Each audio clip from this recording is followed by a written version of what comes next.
श्री सद्गुरु महाराज की जय। प्रातः स्मरणे अनंत श्री उषित परमाराध्य संत सद्गुरु महर्षि में ही परमहंस जी महाराज का प्रवचन। श्री कृष्ण का आह्वान। बंदो गुरु पद कंज कृपा सिंधु नर रूप रे मोहतम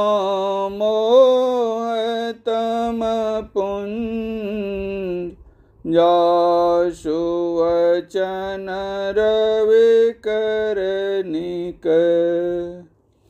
प्यारे लोगों, सभी संतों ने यही शिक्षा दी है कि किसी प्रकार के शरीर में जब तक रहोगे कल्याण नहीं होगा, चाहे विराट शरीर में ही क्यों न रहो।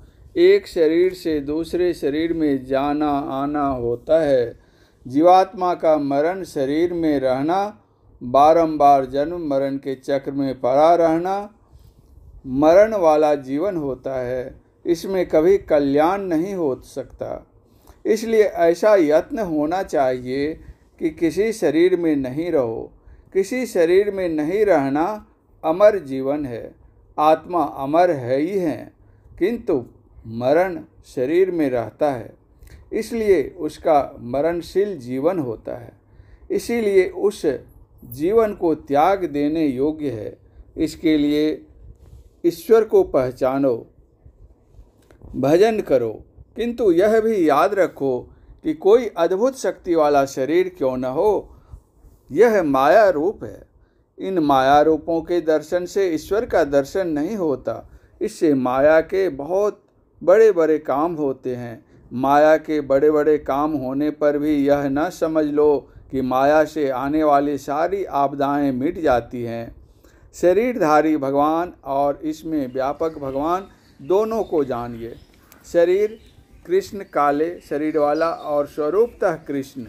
कृष्ण का अर्थ है आकर्षण करने वाला। शरीर वाले श्री कृष्ण ने पांडवों की बहुत सी आपदाओं का हरण किया, किंतु सभी आपदाओं का नहीं।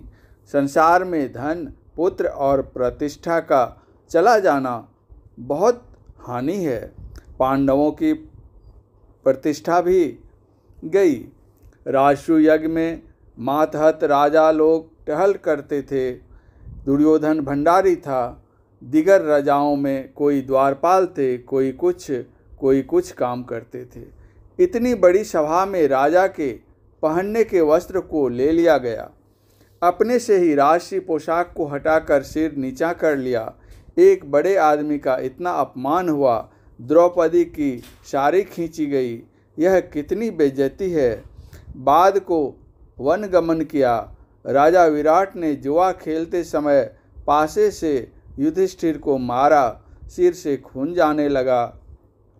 द्रौपदी को कीचक ने लात मार दी।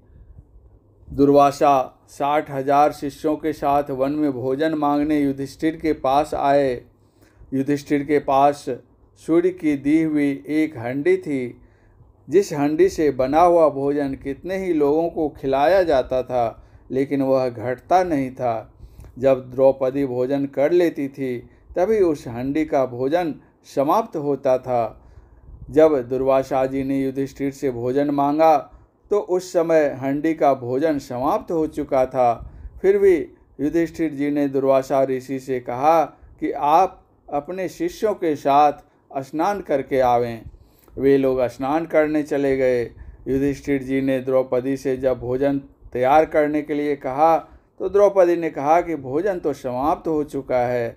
युधिष्ठिर बड़े दुखी हुए और द्रौपदी से कहा कि दुर्वासा ऋषि 60,000 शिष्यों के साथ स्नान करके भोजन करने आ रहे हैं। यदि उनको भोजन नहीं दिया जाएगा तो हम लोगों को शाप दे देंगे। द्रौपदी ने भगवान श्री कृष्ण का आह्वान किया। भगवान कृष्ण जब द्रौपदी के पास पहुँचे तो उन्होंने कहा, मुझे भोजन कराओ।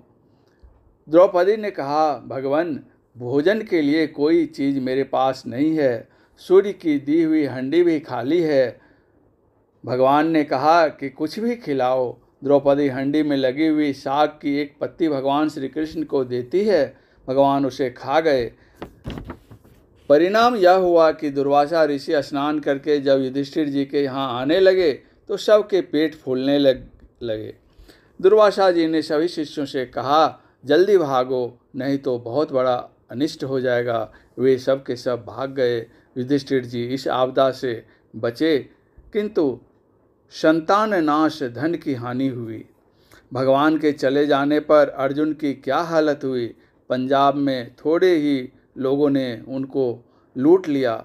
शरीर रूप भगवान के दर्शन से सब आपदाएं नहीं कटती, किंतु शरीर रहित भगवान के दर्शन से एक भी आपदा रहने नहीं पाती।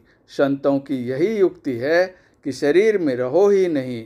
जैसे दूध से घी अलग हो जाए, वैसे ही सभी शरीरों से जीवात्मा अलग हो जाए। ध्यान अभ्यास से ऐसा होगा। यही परंपरा से चला आया है।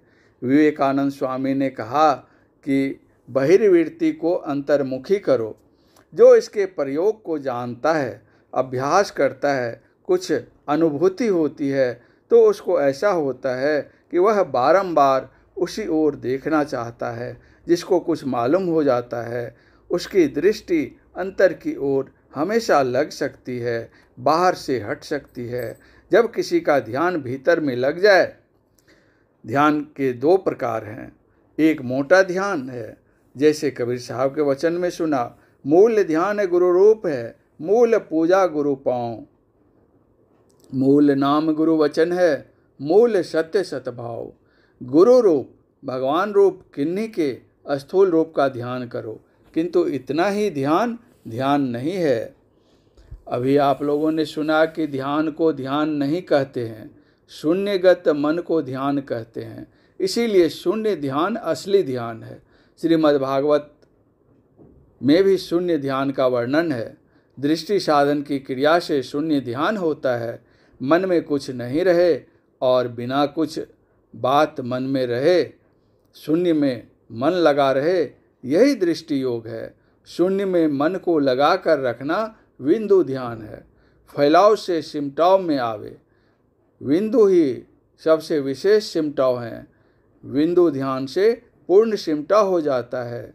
दृष्टि को ऐसा बनाकर रखो जैसे सुई में धागा पहनाते समय सुई की छिद्र में दृष्टि एकाग्र हो जाती है। उसी तरह दृष्टि योग करो। इसको कैसे करो? तो इसकी युक्ति गुरु से जानो। शून्यगत मतलब शून्य में प्रवेश। एक ही तरह शून्य रहने से एक ही जगत में बैठा रहना हुआ। शून्य में दृश्य का परिवर्तन हुआ, तब मन शून्यगत हुआ। कबीर साहब ने कहा, गगन मंडल के बीच में तहवा झल के नूर, निगुरा महल न पावई, पहुँचेगा गुरुपुर। कबीर कमल प्रकाशिया, उगा निर्मल सूर, रैन अंधरी मिटी गई, बाजे अनहद तूर।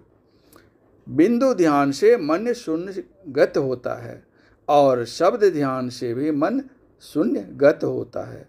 दृष्टि योग से दृश्य वाले शून्य का मन जाता है और शब्द ध्यान से अदृश्य शून्य तक जाता है। इसके लिए पहले समझ होनी चाहिए, समझ के लिए सत्संग करना चाहिए, फिर प्रेम से ध्यान करना चाहिए। धीरे धीरे ध्यान करते करते वैसा होगा और परमात्मा की पहचान होगी। स्वामी विवेकानंद ने कहा, स्वयंभू इंद्रियों से दूर है। संत मत का सत्संग बिल्कुल आध्यात्मिक है। संसार के प्रबंध के लिए कभी कभी कुछ कहा जाता है। लोग कहते हैं कि पहले संसार का प्रबंध होना चाहिए, फिर आध्यात्मिक प्रबंध होना चाहिए। संसार प्रबंध के बिना आध्यात्मिक ज्ञान कैसे टिक सकता है? तो सांसारिक प्रबंध के लिए कभी कभी कहा ही जाता है, किंतु घर में यदि 5 भाई हो तो अपने अपने योग्य सभी सेवा करते हैं। कोई सामाजिक, कोई राजनीतिक, कोई आध्यात्मिक ज्ञान कहते हैं। संसार में 2 रूप देखे जाते हैं, स्त्री और पुरुष।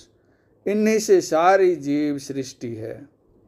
यहाँ 2 काम हैं, एक तो राज्य प्रबंध क्योंकि बिना राज्य प्रबंध के कोई घर ठीक नहीं रह सकेगा।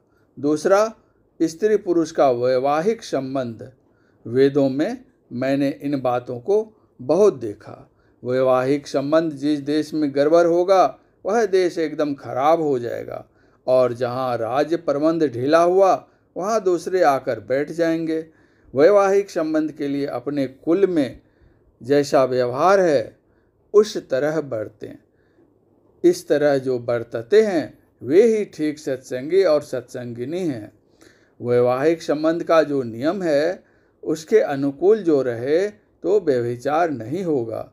जहाँ इसके प्रतिकूल करते हों वहाँ धर्म टिक नहीं सकता। यदि कोई कहे कि स्त्री को पुरुष हो गया तब परमात्मा की उपासना नहीं करे, वह पुरुष की ही आराधना करे, तो यह ठीक नहीं।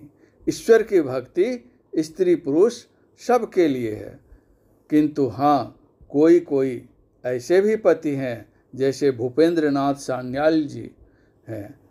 मैं उनकी प्रशंसा करता हूँ। पहले उन्होंने अपनी स्त्री को दीक्षा नहीं दी, बहुत दिनों के बाद सुनता हूँ कि उन्होंने अपनी स्त्री को दीक्षा दी, किंतु अब पहले जैसा स्त्री पुरुष का संबंध नहीं रहा, किंतु फिर भी साथ साथ रहते हैं। लेकिन ऐसे कितने आदमी हैं। सब दानों में धर्म का दान उत्तम है। धर्मदान ज्ञान दान है। श्रीमद् भागवत गीता में भगवान श्री कृष्ण ने कहा है कि सब यज्ञों में ज्ञान यज्ञ श्रेष्ठ है। धर्म के प्रचार में तन मन धन से सेवा करनी चाहिए। परम पूज्य गुरुदेव का यह प्रवचन कटिहार जिला के श्री संत वंश सत्संग मंदिर मनिहारी में दिनांक 14/7/1955 ईस्वी को प्रातःकालीन सत्संग में हुआ था। श्री सद्गुरु महाराज की जय।